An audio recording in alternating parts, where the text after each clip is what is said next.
manood lang kayo ng mga activities sa ano, sa ngayon ba yun?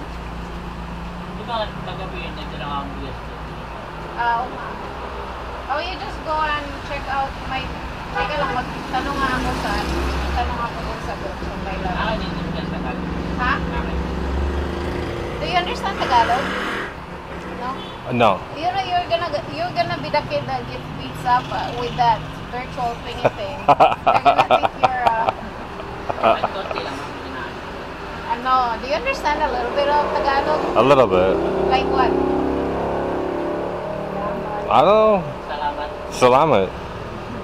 Turuan mo na lang. Salamat, meaning. Thank you. Thank you. Oh, you don't understand Tagalog na. Tagalog na niya. Yeah. Yeah. Shit.